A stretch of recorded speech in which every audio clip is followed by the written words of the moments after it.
Un gusto poder verles y poder comenzar en esta noche con una edición más de los temas que tenemos que conciernen al libro de Apocalipsis, capítulo 13. Habíamos analizado brevemente el capítulo 12 y habíamos visto al famoso dragón rojo, ¿sí? Ese dragón. Y es bien interesante, hermanos. ¿Cuántos creen que existen los dragones o que existieron los dragones? ¿Sí? Para los niños siempre existen los dragones, ¿verdad? Pero realmente, los dragones, tal como se los pintan en las caricaturas y en las películas medievales, nunca existieron, ¿sí? Así como los unicornios, así como los pegasos, habíamos comentado esto, ¿verdad? Y fíjense cómo Dios utiliza a un ser de la mitología. Noten este punto. Utiliza a una figura mitológica para que el ser humano piense en verdad la forma de este dragón. Interesante, ¿verdad? Y vemos en el capítulo 12 que aparece ese dragón rojo. Y fíjense que es interesante. Nada más vamos a analizar un poquito cómo era, dice el verso 3 del capítulo 12. Dice, también apareció otra señal en el cielo, he aquí un gran dragón escarlata, que tenía 7 cabezas y 10 cuernos, y en sus cabezas 7 diademas. Ahora, ese es el dragón. ¿A quién se refiere ese dragón? ¿Quién es ese dragón? Satanás, ¿sí? La serpiente antigua que se llama Diablo y Satanás, ¿verdad? Ahora fíjense ustedes, en el capítulo 13 se introduce ahora a otro ser. En el capítulo 12 vimos que este dragón correteó al hijo de la mujer. ¿Quién era el hijo? Jesús, exacto. Y en el 13, fíjense, ahora el dragón es bien interesante. El dragón utiliza a las personas, hermano. El dragón personalmente no correteó a Jesús, excepto cuando fue el día cuando lo tentó personalmente. Pero de ahí en fuera siempre ha utilizado y utilizará personas, utilizará instituciones, utilizará poderes gubernamentales, poderes eclesiásticos para corretear a la verdadera iglesia de Dios. Es bien interesante esto. Fíjense ahora en el capítulo 13, se introduce diciendo, me paré sobre la arena del mar y vi subir del mar una bestia que tenía, ¿cuántas cabezas? ¿Cuántas cabezas? 7 cabezas y 10 cuernos, y en sus cuernos 10 diademas, y sobre sus cabezas un nombre blasfemo. Noten ustedes que las características son bastante parecidas, ¿no les parece? ¿Sí? Bastante parecidos. Es decir, a excepción de que en el dragón tiene en sus cabezas tiene las diademas, y en el capítulo 13 dice que en sus cuernos tiene las diademas. Pero es bien interesante notar esto. Y fíjense que tiene ocupada su cabeza con otra cosa. Dice, en sus cabezas dice que tiene un nombre blasfemo. Es bien interesante esta bestia. Perdón, pastor, esa palabra Blasfemia. blasfemia, ¿qué quiere decir esa palabra? Buena pregunta, gracias Luis. Fíjense, blasfemia. Un día a Jesús lo acusaron de blasfemia. Y le dijeron, te vamos a apedrear. Y dice, ¿por qué me van a apedrear? Ah, por poca cosa te vamos a apedrear. Porque tú siendo hombre, te haces llamar hijo de Dios. Te haces llamar Dios. Ahora saquemos la conclusión. ¿Qué quiere decir blasfemia entonces? El que siendo hombre, uno se haga llamar Dios. Noten ustedes entonces que esta bestia tiene la misma característica que tiene el cuerno pequeño de Daniel capítulo 7. En el capítulo 7 de Daniel, por eso me brinqué a estudiar el capítulo 12 y 13 de Apocalipsis, porque son las mismas características que menciona Daniel en el capítulo 7. En el capítulo 7 vemos ese cuerno pequeño que tenía boca, dice, ojos de hombre y boca que hablaba grandezas, blasfemias. Y dice que aquel cuerno pequeño iba a operar por tiempos y medio tiempo. Y da la casualidad que tiempos y medio tiempo, ¿cuánto es? 3 años y medio. Y 3 años y medio, hazlo en días, ¿cuántos son? 1260 años o días. Es bien interesante entonces notar de que esa misma bestia de la cual está hablando el capítulo 13 tiene que ser entonces el mismo cuerno pequeño del cual habla el libro de Daniel en el capítulo 7. Fíjense ahora lo que dice el versículo 2. Y la bestia que vi era semejante a un leopardo, y sus pies como de oso, y su boca como boca de león, y el dragón le dio su poder y su trono y grande autoridad. Esto lo analizamos la semana pasada, en el tema anterior. Vimos que estas bestias son las mismas bestias que Daniel vio, pero ahora están todas unidas en un solo ser, en esta bestia. O sea que, y preguntábamos y decíamos, ¿por qué será que esta bestia tiene características de los otros reinos anteriores del libro de Daniel? Recuerden que en el libro de Daniel, cada bestia en su momento oprimió al pueblo elegido de Dios. Y esta bestia, que conforma todas esas características, no es la excepción. Ahora imagínense ustedes, todo el poderío, toda la maldad, todo lo que había en esas bestias, ahora están concentradas en una sola. ¿Sí? Están concentradas en una sola. Esas mismas características para no perder ¿cómo diríamos? El hilo, para no perder la misma aplicación.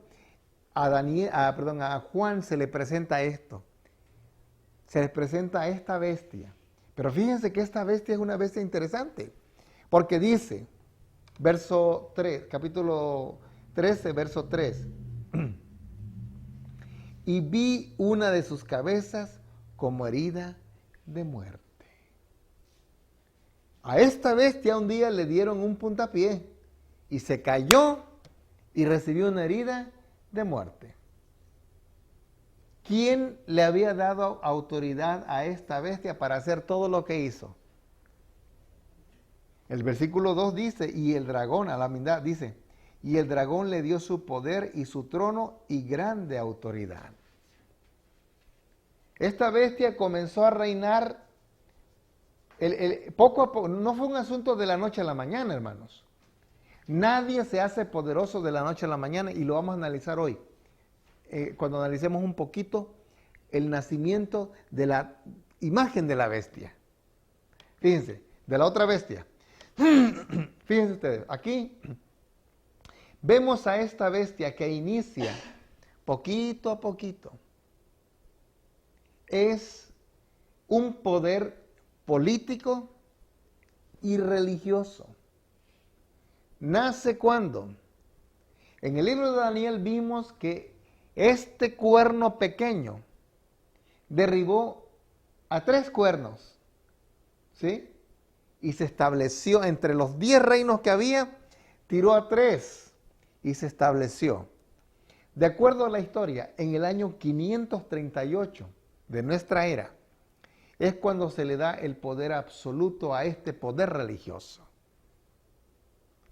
Y por 1260 años, ahí está el tiempos y medio tiempo de Daniel. Este poder asesina, persigue, corretea, mata a aquellos de los cuales habla el versículo 17 del capítulo 12. Dice, vean el capítulo 12, verso 17. Entonces el dragón se llenó de ira contra la mujer y se fue a hacer guerra contra el resto de la descendencia de ella, los que guardan los mandamientos de Dios y tienen el testimonio de Jesucristo. Una característica bien importante que tenemos que notar nosotros aquí. El dragón y la bestia, cuando el dragón le da el poder a la bestia, y aquí se utiliza de una manera indistinta, porque es la misma fuerza malévola. ¿A quién persigue? ¿Quién es su blanco favorito? A los cristianos, pero simplemente a los que se llaman cristianos. ¿Qué características deben de tener estos cristianos a quienes persigue esta bestia? Los que guardan, no tan solo el sábado, que guardan los mandamientos de Dios, y no 9, no 8, no 7, y no 10 que sean cambiados, sino los 10 originales que están en la Biblia de acuerdo a como Dios se los dio a Moisés. Es decir, que estos mandamientos de Dios quedan intactos. Tú pregúntale a cualquier cristiano, ¿tú guardas los mandamientos? Y te van a decir, sí los guardamos. Es por eso que ahí yo comentaba, querido Luis, ¿qué tipo de cristiano? Porque aquí la Biblia dice que estos cristianos guardan ¿qué? Los mandamientos de Dios. Y tal como están en la Biblia. Ahora, te has de preguntar entonces, ¿quiere decir que hay cristianos que aunque digan que guardan los mandamientos de Dios, no guardan los que deben de ser? La respuesta es sí. Hoy la cristiandad se ha conformado, ¿sí?, con guardar los mandamientos que en su iglesia le han dado, que cierto poder religioso le ha dado. Mira, ahí está. Estos son los 10 mandamientos. Pero si vamos a la Escritura, grande sorpresa. Grandes sorpresas nos podemos encontrar nosotros. Ahora, esta bestia persigue como blanco perfecto a los cristianos que guardan los mandamientos de Dios. Y esta bestia estuvo persiguiendo y dando muerte por 1260 años. ¿Cómo lo sé? Bueno, ya lo vimos aquí en el capítulo 12 y ahora fíjense en el capítulo 13. Y ahorita vamos a analizar un poquito la herida de muerte. Dice, pero el verso 3, pero su herida mortal fue sanada y se maravilló toda la tierra en pos de ella. Y adoraron al dragón que había dado autoridad a la bestia. Y adoraron a la bestia diciendo, ¿quién como la bestia y quién podrá luchar contra ella? También se le dio boca que hablaba grandes cosas y blasfemias, y se le dio autoridad para actuar 42 meses. ¿Cuánto es 42 meses? ¿Cuántos días tienen 42 meses? 4 años y medio. No. Fíjense, a ver, ¿cuántos son 42 meses? 8 años. No, 42 es 42 meses por 30. Cada mes tiene 30 días. 3 años y medio. Es decir, esos 3 años y medio, ¿cuántos días son? 1260 días. ¡Oh! Bien interesante esto. Noten ustedes que en Daniel se le dice tiempo, tiempos y medio tiempo. Aquí vemos nosotros también en el capítulo 12, verso 14, dice, y se le dio a la mujer las 2 alas de la gran águila para que volase de delante de la serpiente al desierto.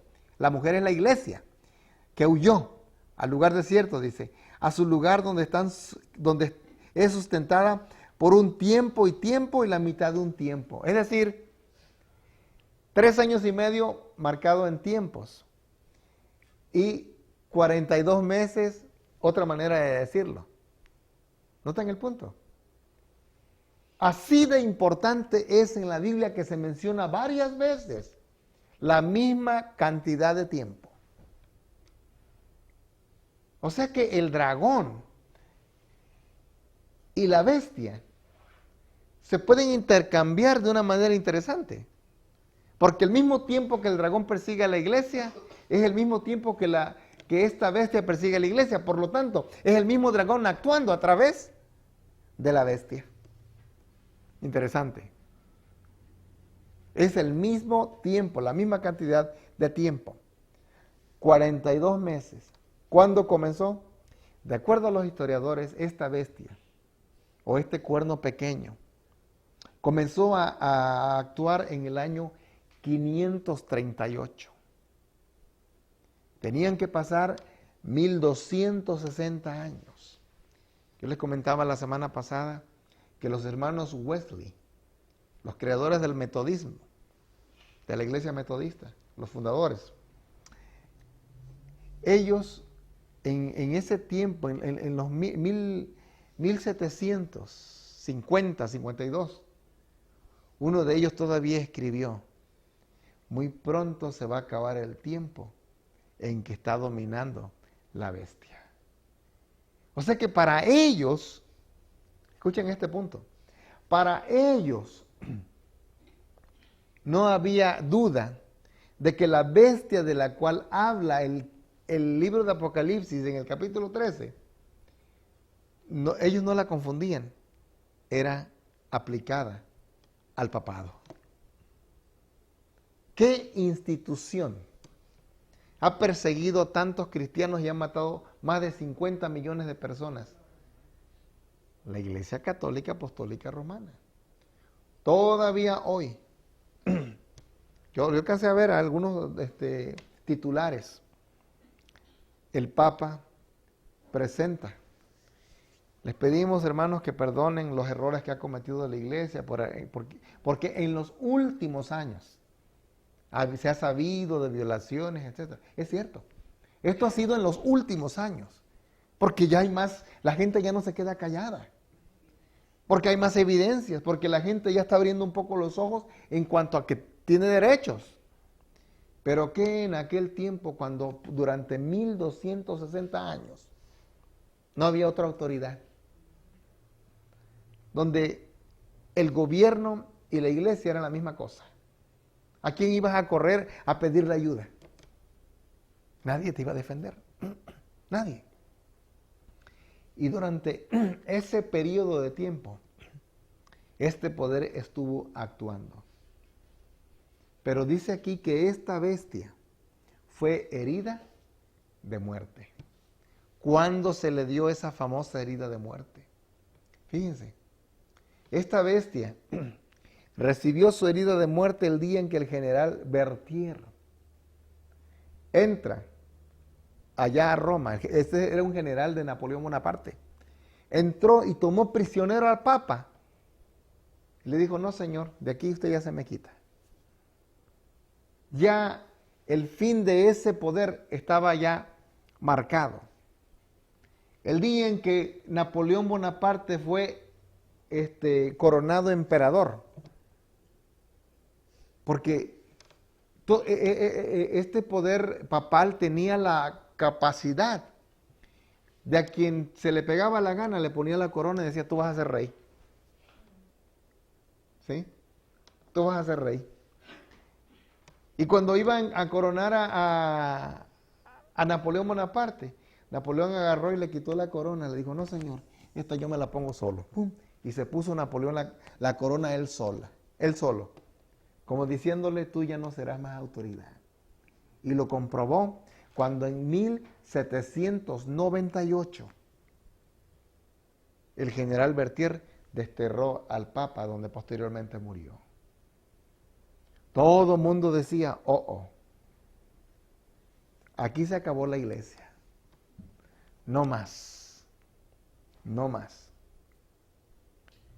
Pero dice la Biblia y se maravilló toda la tierra en pos de la bestia. ¿Por qué? Porque su herida fue sanada. Que ya no había razón para vivir, poquito a poquito se fue levantando. Y en el año de 1929, Benito Mussolini le regresa todos los poderes, todos los territorios y le da lo que es hoy el Vaticano y le dice: aquí te establecerá, este es tu lugar y tú tienes derecho de mandar aquí, es tu otro país para ti, es tu país.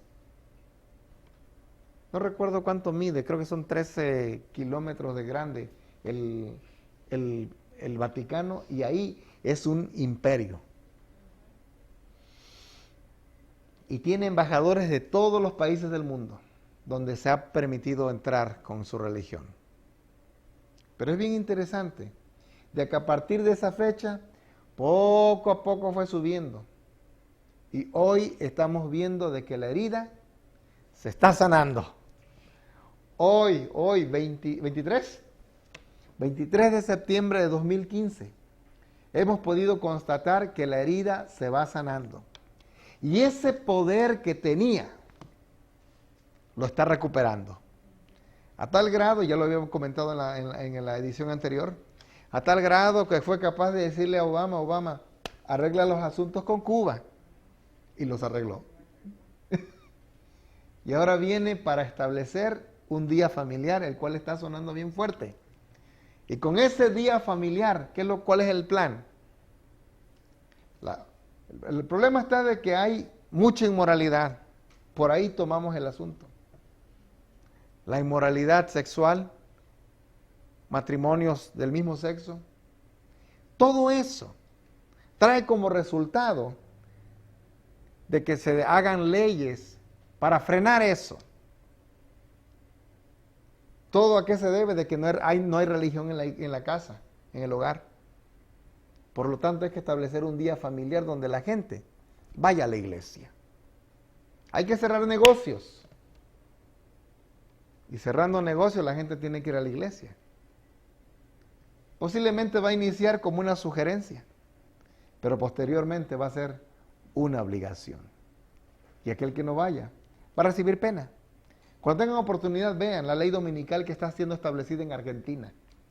Y en Argentina, hermanos, la ley dominical es un hecho, ¿sí? Va a haber penalidades. No sé si ya está finalmente en función, pero hasta donde yo sé, se legisló para que hubiera penalidades para las personas que no se acataran a guardar el domingo. Imagínense ustedes, este es solamente el inicio. Muy pronto las libertades se van a cortar. Y es entonces cuando muchos dirán: lo que la Biblia dice es verdad, pero para la mayoría va a ser demasiado tarde, porque van a estar envueltos en este engranaje, van a estar envueltos en esto y recibirán la marca de la bestia en su mano o en su frente. Y eso lo vamos a estudiar en algún otro tema. Pero fíjense que esta bestia dice que durante 42 meses estuvo trabajando, ahora fue herida, ahora se está levantando. Fíjense lo que dice el versículo 6 del capítulo 13. Y abrió su boca en blasfemia contra Dios para blasfemar su nombre, de su tabernáculo y de los que moran en el cielo. Fíjense, hermano, es bien interesante esto. Porque dice que blasfemia contra Dios, contra el nombre de Dios. ¿De qué manera? Decíamos que blasfemia es ocupar el lugar de Dios. Esta bestia, blasfemia contra Dios cuando dice: yo tengo la autoridad de cambiar los mandamientos porque la autoridad la recibí de Dios. ¿Cómo la ven? También esta bestia dice que ataca o blasfemia contra el tabernáculo de Dios. Les hago una pregunta. ¿Qué es la palabra tabernáculo? ¿Qué se celebraba en el tabernáculo? ¿Qué es el tabernáculo? El santuario. ¿Y cuál era la función principal que se realizaba en el santuario? A ver, ayúdenme. ¿Qué funciona bien en el santuario? La mediación, el sacrificio. Vimos en el libro de Daniel que este cuerno pequeño iba a parar el continuo sacrificio. Aquí vemos nosotros que esta bestia blasfemia contra el tabernáculo de Dios, es decir, contra ese lugar donde hay mediación entre el pecador y Dios. Es decir, blasfemia en el tabernáculo porque esta persona se cree el mediador entre Dios y el hombre. A tal grado de que si no me confiesas a mí tus pecados, yo no puedo decirle a Dios que te perdone. Es bien interesante esto. Blasfemia contra el tabernáculo y de los que moran en el cielo. Hay mucho que hablar. Podríamos hablar bastante aquí, hermano. Pero fíjense, sigamos analizando tantito. Capítulo 13, verso 7. Y se le permitió hacer guerra contra los santos y vencerlos. También se le dio autoridad sobre toda tribu, lengua, pueblo y nación. Y le adoraron todos los moradores de la tierra cuyos nombres no están escritos en el libro de la vida del Cordero que fue inmolado desde el principio del mundo. Y si alguno tiene oído, oiga. Escuchen, hermano. Dice que se maravilló toda la tierra y también toda la tierra, todos los moradores de la tierra, todos los pueblos, tribus, naciones, lo adoraron. Permiso, pastor. La visita del Papa aquí en los Estados Unidos, vinieron mucha gente del mundo para estar ahí presente y ver al Santo Padre. Al Santo Padre. Como le llaman. Ajá, exacto.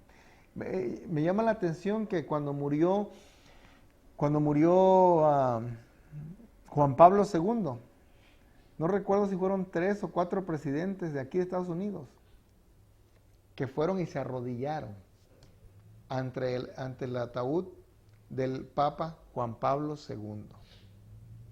¿Sí? Es decir, los presidentes que habían sido presidentes de este país le dieron los honores ante este féretro. Ahora, lo que comenta Luis es muy cierto.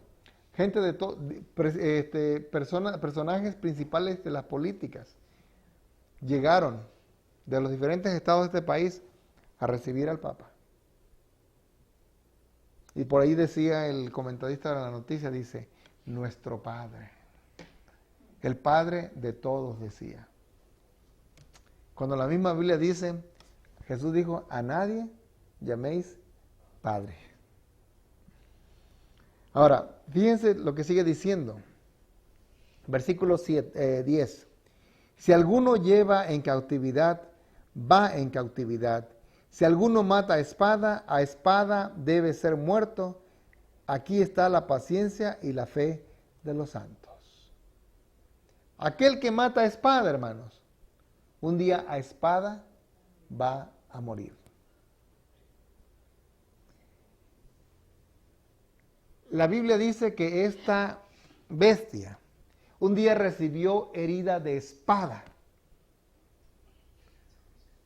¿A qué se referirá la palabra espada?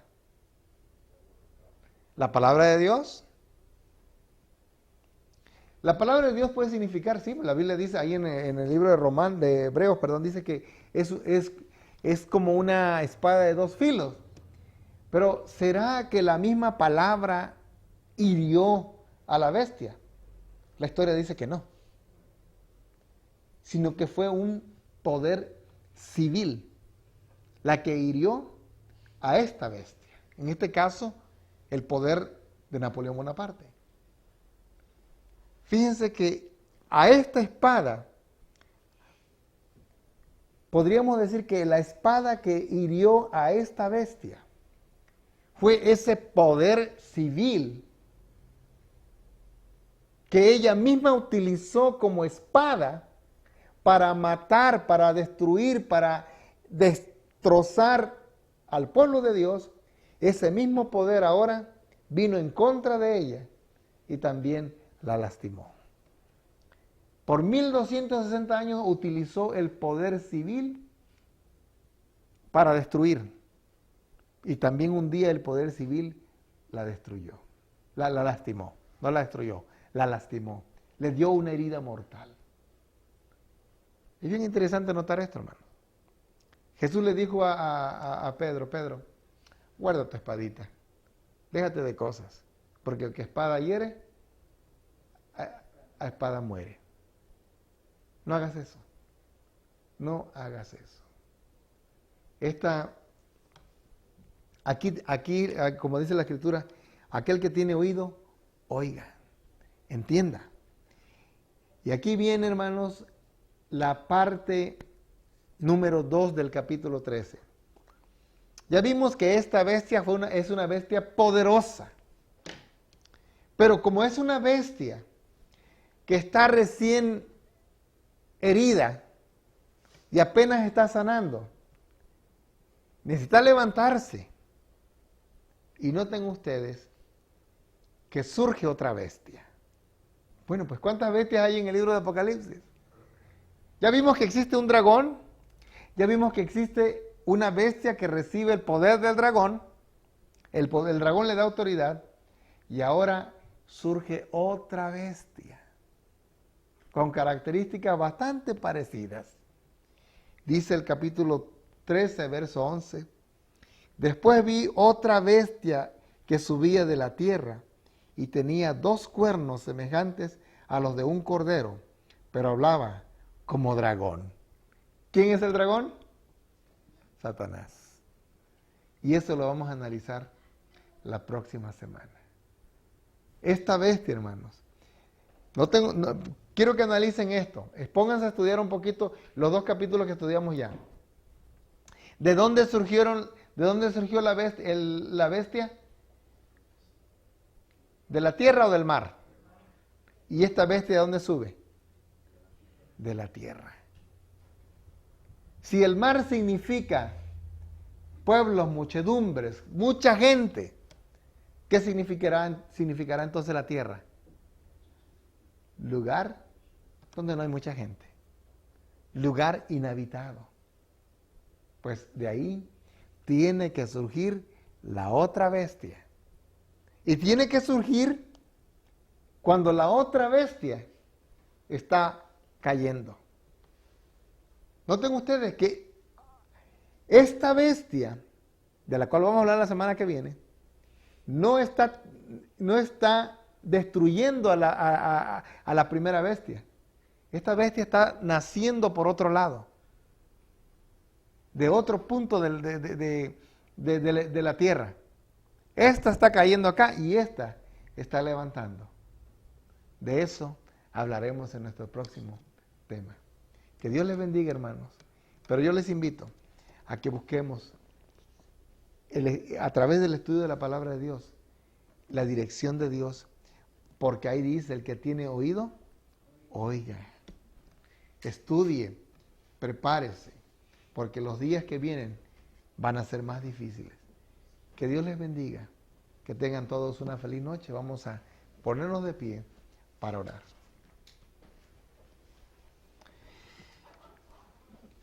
Amado Padre que moras en los cielos, santificado y glorificado sea tu nombre. Te agradecemos, Señor, por tu amor y tu bondad, porque tú nos invitas a través de tu palabra a ver, a oír, a estar atentos, porque tú, Señor, tienes grandes cosas para nosotros, porque tú tienes, Señor, el conocimiento para prepararnos para los momentos difíciles que han de venir a la historia de este mundo. Pedimos, Señor, que tú nos permitas prepararnos para ese día y sobre todo para el gran encuentro que un día tendremos contigo. Que ninguno de los que estamos aquí falten en ese día. En nombre de Jesús lo pedimos y agradecemos. Amén.